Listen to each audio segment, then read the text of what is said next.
All right, well, welcome back to the Argo project. This is the second video, and in this one we're going to be focusing mostly on refurbishing the axles, which means new seals, maybe a little bit of new paint, but most importantly, new bearings. So before we start tearing one end of the machine, I figured I'd show you what the axles actually look like, just in case you can't see what's going on inside of the Argo. So on the back, and the only part this is missing is should be a bearing right here, and he rides inside of the frame rails, and that's called the inside bearing. And beside him, we have a sprocket. Because this is one of the rear axles, there's only one sprocket here. On the middle axles, there's two sprockets, one sending the chains forward and one with the chains going backwards. And they are splined onto the shaft and held in there with a little screw. I'm not sure how well you can see him. And then inside of here, inside of this carrier, so this is the front bearing or the outside bearing. And this is the one that usually goes bad because this is mostly what seals the Argo off from water. So water can come in from this flange, which should be packed full of grease, but this one is actually missing its zerk fitting. So this is normally full of grease. The bearing sits inside of there, and the grease and the bearing seal the water coming in around the axles from entering the machine. So that's why these ones usually go bad first. That's what was bad on this axle. And if I bring it up close, you can see why I stopped everything and started working on these right away. See that little ring there? That's where the old bearing sat. This new bearing, once I put it on there properly, will probably be in about the same spot. And I can just kind of feel that a little bit with my nail. Now this isn't a bushing surface. Ideally, the axle will never rotate inside of that. The bearing should always rotate around the axle. Uh, so that's not too big of a deal on this one, but if it had been a whole lot worse and that bearing wasn't sealing properly, then this axle would more or less be trash. And short of welding it up and finding somebody with a lathe to fix it, I'd have to try and source probably an old machine to buy another part off because you can't buy these new. So that's why I'm doing this now. I need to make sure that they're in good shape, and I need to make sure that any of them are so damaged that I can't use them, that I start looking for one right away because that could be a huge time sink. So this tire and axle is the last one that I had to remove on this side of the Argo. I plan to show this in a little bit more detail than I might otherwise, simply because there's not a whole lot of info on YouTube that I could find about these older Argos, so hopefully if somebody finds this in the future and finds it useful, then that's great.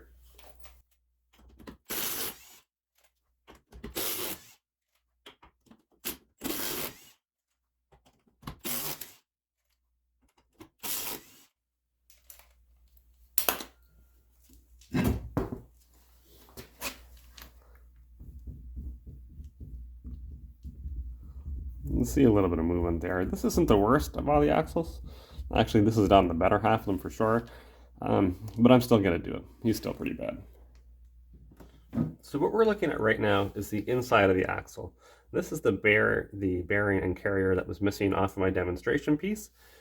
These are the spline shafts that carry the chains, and the actual runs in between them there. So the first thing you need to do to get this axle out of here is we have to get this chain off. On the back axles and the front axles, which only have one chain on them, you can actually get away with just loosening these bolts and then sliding the axle over and taking it off. Because there's a chain holding this from both directions, you can't get away with that on the middle axles. So this chain here, I've actually already got disconnected. I found his keeper when I was doing one of the other axles. And on this front one here, I'm going to have to find the keeper for him, get him off, and remove that chain.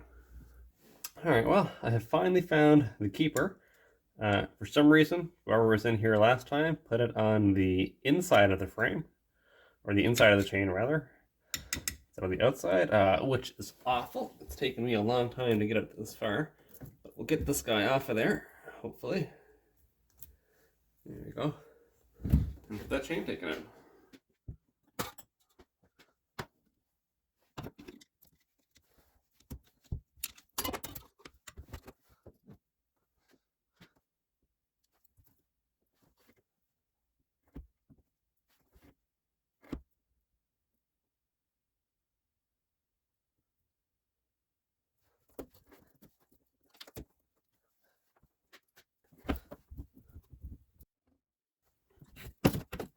So now that we've got that chain taken off, we're able to destroy those chains. So there's a bolt here, and that holds in this carrier for this bearing, and there were 4 bolts on this back side, and they hold the flange that we looked at earlier to the side of the tub, and that also holds in that front bearing. And these are all 9/16.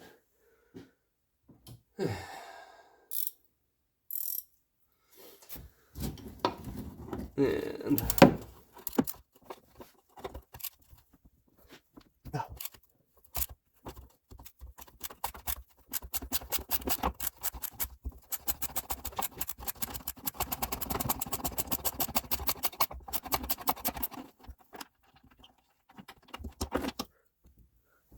see, that guy's looking pretty nasty. I'm definitely gonna clean up all of these bolts on the bench grinder and the wire wheel before we put them back on.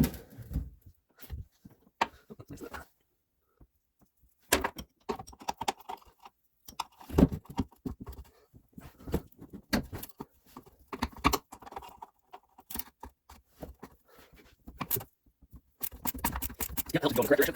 Be embarrassed to admit, I think something or losing it, so I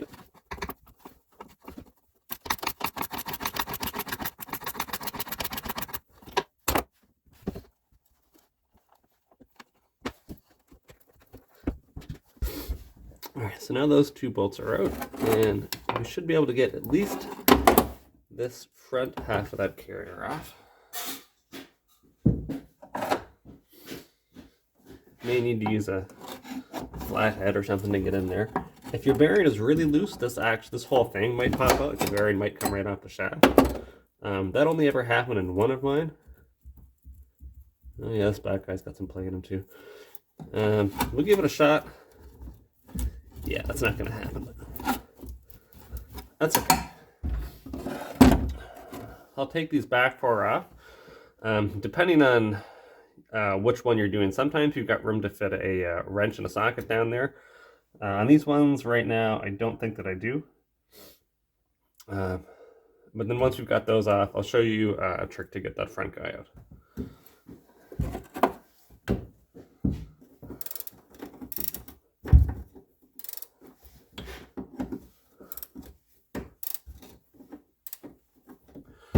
So earlier when we took a look at the axle that was outside, I showed you that each of these sprockets, and the littler sprocket is in the middle, the larger sprocket is on the outside. I showed you those sprockets had little set screws in them. What I didn't show you is that the bearings also have collars, and those collars also have set screws in them.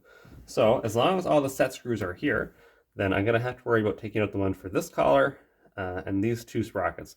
The front one, or the outside one, towards the wheel, I don't have to worry about taking that bearing out because it's just going to come out with the flange when I pull it out. So for now, we're just worried about these three. Oftentimes on these older Argos, this is actually the reason the bearings fail. Is because people don't put Loctite on the screws when you put them in, and they've got a real tendency to just walk out on you. Where are you at? All right, you're right there.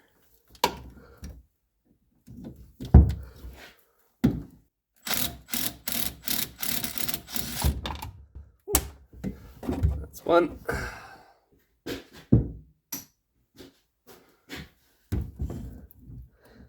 Really got to make sure when you're doing this, really make sure that you've got a good seat and a good bite.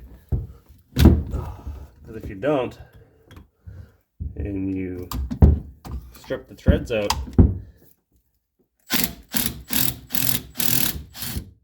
you're in big trouble. And I've already broken one Allen key off inside one of these, and that was my fault for using a poor quality one, and I had a really hard time getting it out. So if you're doing this at home, make sure you use a good Allen key, or better yet, an adapter.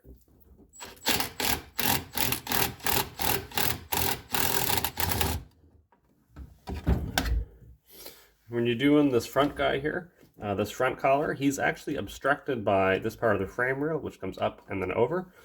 And the easiest thing to do is just to turn them so that the set screw is facing this way, and then put your impactor or whatever you're using straight in that way, and that way you can get it straight on. You don't have to worry about coming in at an angle and stripping them out. Ask me how I know.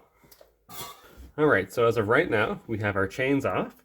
We have all of our bolts out, 4 back here, 2 up here, and I've also taken off just this front part of the, I guess this would be a race or a bearing carrier maybe, off of this guy. So this is a two-piece one. There's one that fits like this, and then one in the opposite direction in the back. And that's what's stopping the bearing from just pulling through with the axle. So if you've got a really loose bearing, he might just come out there. You could also come in behind him with an air chisel and beat him out, or you can get a slide hammer. Honestly, they all work. They take a couple hours sometimes. I found the easiest thing to do is if you've got a small steering wheel puller, you can just put your bolts through there and then put the main part there and just push them right out. And that's a lot easier than beating on them. The newer Argo, so 94 and up, there's a little hole here, and there's actually, I do have the hole here on these axles, but they're not threaded. So there's a hole here you can thread a bolt into, and you can just beat them out that way. Again, these older ones don't have it, so the easiest way, and I'll show you, is just to put a steering wheel puller there and force them out. So here's that puller. It's Princess Auto's finest, which if you're in the States, I think that's Harbor Freight is what you guys have got for that. And then these bolts and nuts I'm using here, these actually just come out of the axle flange. So.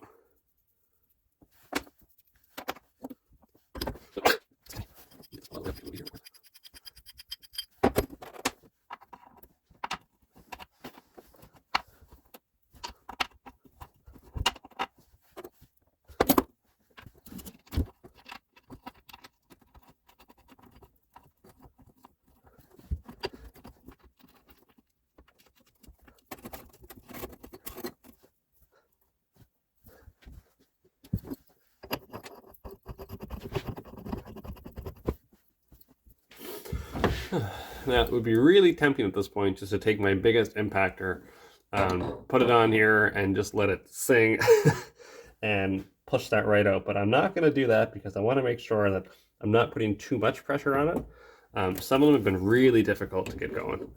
Oh, and before I do, I'm going to squirt this guy down with a little bit of oil. I soaked him down last night. I think Drummond open and shut. That's what I use. I don't really know if there's much difference between oils or not. Some people swear by WD-40. Liquid wrench is another popular one. I don't know. I think they're all pretty similar.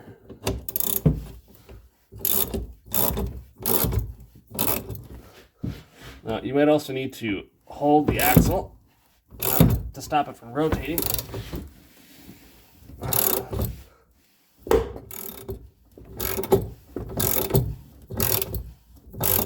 Oh, that one came really easily, actually.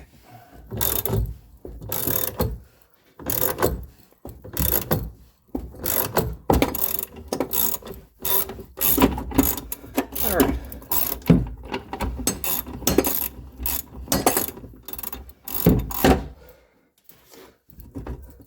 Oh, here we go. That might have looked like a little bit of an ordeal. But believe me when I say that it's way better to do it this way than it is to spend 2+ hours beating on it with a hammer. Terrified that you're gonna break one of those axles. This is quite a small kit too. I mean, I don't remember what it's cost. I've had it for a little while now. But even if you're gonna buy one just for this job, believe me when I tell you it's worth it. You got to do this. With an 8x8, you have to do it 6 times. The front wheels, these are actually these are in there backwards, so you can't use it on those. But yeah, it's worth every dollar of, I don't know, 20 bucks maybe.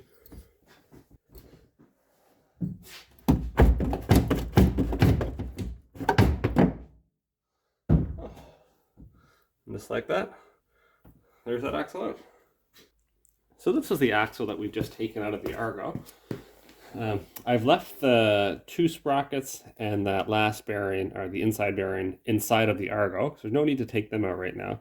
But before we clean this guy up, I am going to need to take out that set screw there. And this flange, you see this is actually 2 pieces. So this is also your bearing carrier here. You can see the bearing is still inside. This is the only one that's come off like that. On every other instance, this inside guy has stayed on the Argo, and this outside flange goes with the shaft. But that's fine. We'll just work on splitting those. So what else we're going to do here, because, project creep, is once I've got this bearing off and these flanges separated, you can see that the gasket is not in great shape. I mean, first off, it's rubber and it's supposed to be cork. And it's also too thin. So I've got some cork and we're going to make some gaskets to go on here because just with all that's going on right now, I can't get them shipped over to me. And then we're going to clean this guy up on the wire wheel. And I think I might give him a coat of paint. You can see back here, we can focus, it's actually nice and clean. Probably because of years of grease. But the outside of the axle is a little pitted. It's not in terrible shape, but I think I'll probably give it a nice coat of paint anyway, just to help me feel better, if nothing else. Well, I had planned on going out to pick up my bearing removal tool so that I could get the outside bearings off of those axles. But because we've had a bit of a sleet storm, it doesn't look like I'm going to be going anywhere today. So I think instead we're going to investigate what's going on with these seals here. So the way the seals work on this Argo is there should be one seal between these two surfaces here to stop water from getting in on top of the bearing. And then there's one more seal between the flange and the hub there to stop water from getting in around the axle and entering the tub that way. So there should be two seals on each axle. But for some reason on this Argo, although there are two seals, the seals are made out of this very thin rubbery-like material here. Now, I'm pretty certain this is not stock. If you check the Argo part number, you actually end up with a cork gasket, which is 1/4 inch, or sorry, 1/8 of an inch, and this looks like maybe optimistically a 1/16 of an inch of rubber. And it had failed in a lot of spots too. You could see where water was getting past it. So I'm going to try and make my own out of cork since I can't currently order in the ones I need, but I'll show you why I'm a little bit concerned about that. So if we take a look at this guy here, this is the back of one of the axles that's still in the Argo.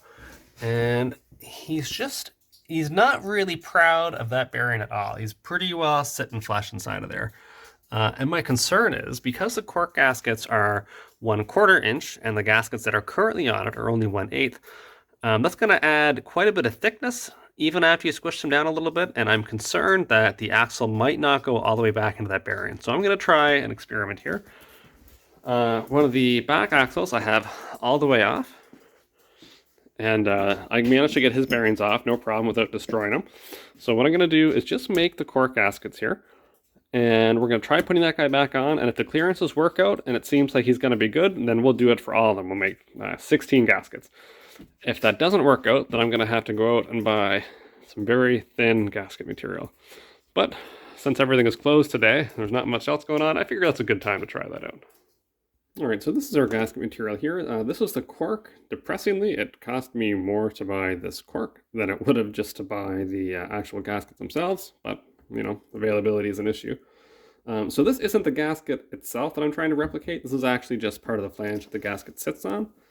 But if we put the gasket over top of it and line the holes up, there you go. It's a perfect match. Now I am familiar with the trick, or the method, I guess, of using the hammer and tapping on your gaskets. I'm going to hit you here. I'm going to have to back you up in a moment. In order to get them to come out perfectly to the surface you're trying to mate it to. However, because this is cork, that doesn't really work. At least not the times I've tried it. So I'm just going to get by with scoring and cutting. And I will bring you back in a moment, because I am pretty certain I'm going to nail this stand here in a second. Alright, well, these are the two gaskets I've got made up. To be honest, I'm not really terribly happy with the way they turned out. But at least for testing purposes, just to see if they're going to make the axles fit in or not, yeah, they'll do fine. That's a lot more play than that should have. I think that's mostly due to that gasket. We'll see how it compresses together. Alright, next we'll have to put them into the Argo. Well, this guy will come out here actually. Then we'll put them into the Argo, and then we'll see how it goes. Okay, so sorry for missing the footage of slipping it in. It turns out that the tub had shifted down about maybe a millimeter or so, and that was just enough to block these holes, to block the bolt, from going through these holes.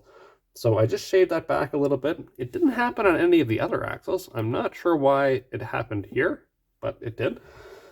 So now I'm going to put one more bearing here, and then we're going to test this guy for play. All right. Actually, you know what? Even before I put a bearing on there, I want to test this for, I believe this is considered axial load, which is this way, because with that gasket on there, see how much play there is?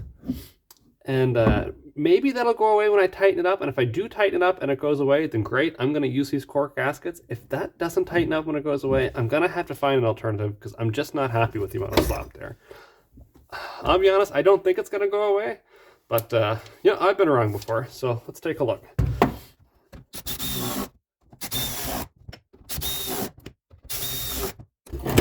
Okay, so that's that guy tightened up. Let's check him for play now. Oh, wow. Okay, well, I'm going to admit it. I was wrong. I was pretty certain, especially when I was doing the demonstration earlier of lifting them up and putting them down, that the thickness of that gasket would be too much. And I was doubly sure of that when I tried to put this through earlier, and those bolts were hardly peeking through. But it looks like the cork compressed really nicely. And yeah, I'm happy with that. I thought that all the load would be taken up back here, all the, I think that's called axial thrust. But you know what? I can't move that at all. Yeah, so I'm happy with that. We're gonna still put that bearing in, still make sure that it's okay and that we still have the clearance here that we need. But yeah, I think we're looking good. Well, you know what? I think we've done it. I've got that axle tapped lightly into place so that it's now flush. Everything is sitting just as it will be when I go to secure everything down for the final time. And if I bring these around to the front side, I will show you. There we go. This is the axle in place. Turns very smoothly. That is much easier than the old axle turn. And no play. You know, it looks like there's a little bit of play there. That's just because I'm shaking the camera a tiny bit as I move around. That's nice and solid. I can admit I was definitely wrong about those gaskets. Even when I was securing everything down, I thought there's no way they're going to work. Nope, they work fine. Imagine that. OEM knows best. So with that, I think I'm going to take that guy back off, get a few of these other ones, here we go, and run them over the wire wheel and clean up some of those bolts and such. And yeah, I think from there it's just going to be a matter of cleaning up the chains and putting everything back together again.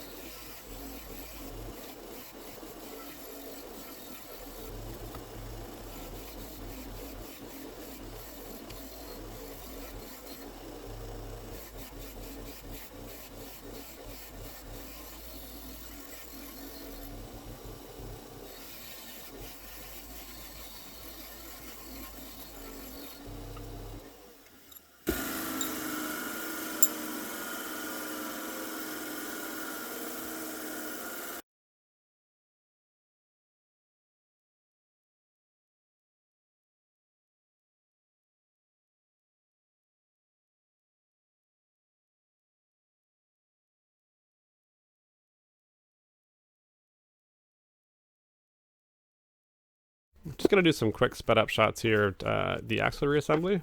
So I'm just clearing a little bit of gunk off of that grease seal, and then I'm going to pound it out. And clear a little bit more of the gunk away from the Zerk fitting. Only about, I'm going to say maybe half of the axles actually had a grease seal left, and the ones that did have a grease seal left, it was blown to pieces. There was no actual sealing going on. And you can see if you look inside there's a few little tabs that are bent over. Someone peened that over at one time, but they were a little too generous with it, and I had to grind them down in order to get the new seals in.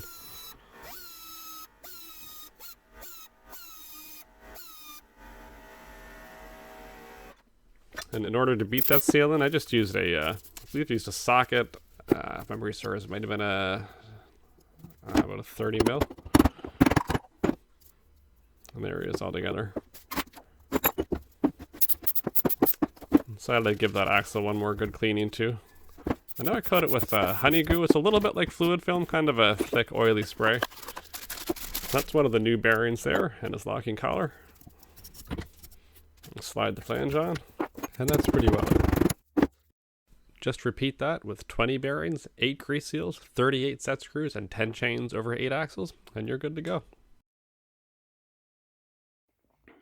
Alright, I have a minor confession to make. I have, off camera, finished all the bearings, axles, set screws, chains, everything related to the drivetrain component from the power pack back is now done, except I'm just noticing for that one chain tensioner right there. And the reason for that is this has actually taken me about 3 weeks to do.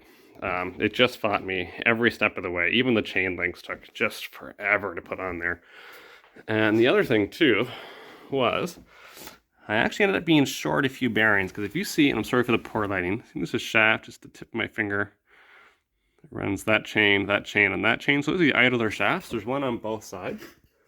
And I didn't realize it, but they actually have 2 bearings, one on each end of them. And they are just not designed to come out of there without being cut out. That on my own took me about a week just to get them out. It was quite difficult, but I'm happy now. Everything is set in. There's no play in any of these axles at all, except for this guy right here. And you can't, actually, is it this one maybe? Yeah, this one's just, you're not going to see that on the camera, but you can just kind of hear the tiniest bit of noise. That's just because the axle's a little bit worn. Not a whole lot I can do about that. But that's fine. Other than that, everything is lined up. All the set screws are Loctited and sunk down. I am going to maybe change the fluids, the brake fluid specifically, because that's really bad. And then we're going to run it, make sure the chains stay tracked. And yeah, and maybe I'll be able to putt it around the yard a little bit. So at the end of the last video, I said that I was going to check some fluids and that hopefully we're going to get a little bit of footage of driving the Argo around and testing it out. Unfortunately, I put my back out not very long after I filmed that, and although I did get to buzz around just into the driveway and back, I didn't get any footage of that, and at the moment I can't even bring myself to sit in that seat. So as much as I did want to end this video with a little bit of footage of it running, I can't really do that. All I can really do is, we'll see if she'll start. Actually, I'm not going to give it any choke.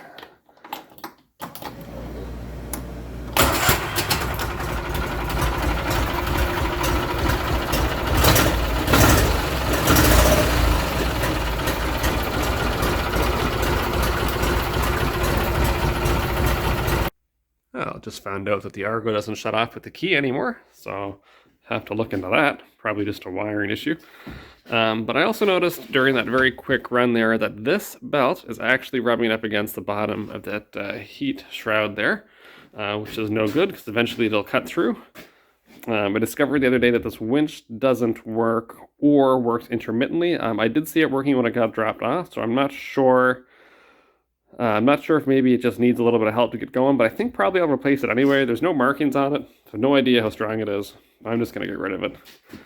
And yeah, we're going to have to deal with this wiring also. I've replaced that battery down there already with a larger one and some new terminal posts, but the rest of it still needs to get looked at also. And then, of course, we've got those brake cylinders there, which do work at the moment. But because that fluid is sort of a moldy, watery gunk, we're going to have to work on getting that switched out too. So if you'd like to see that, hopefully in the next week or two, depending on how my back goes. Those are pretty light activities, so we're going to get to work on them.